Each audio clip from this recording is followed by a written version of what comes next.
From Ohio to Texas, voters are already beating a path to their polling stations. Well, because I wanted to make sure that I did get to vote. Didn't want to risk any obstacles coming my way on Election Day. A sentiment echoed around the country. More than 15.5 million votes have been cast, voting at a far higher rate than in 2012, according to Associated Press data. They point to an advantage for Democratic presidential nominee Hillary Clinton. She's showing strength in Florida and North Carolina, both must-win states for Donald Trump, as well as Nevada, Colorado and Arizona. Clinton and First Lady Michelle Obama chose North Carolina for their first joint campaign appearance. Voters decide who wins and who loses, period, end of story.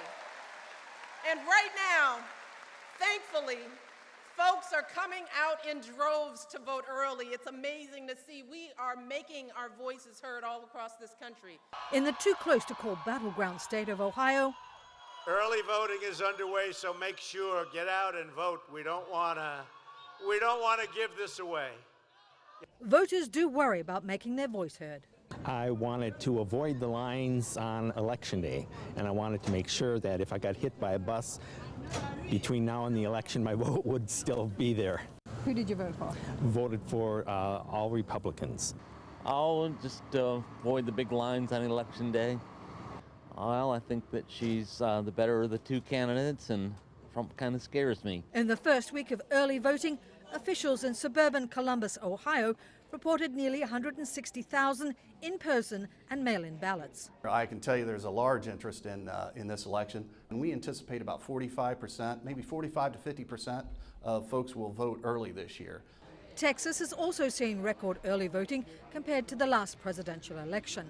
By Thursday, more than 250,000 people had voted in Harris County, which covers the Houston area.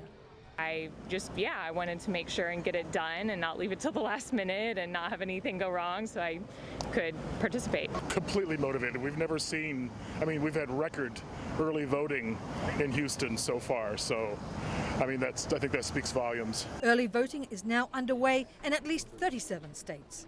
In all, more than 46 million people are expected to vote before Election Day, November the 8th. Tracy Brown, Associated Press.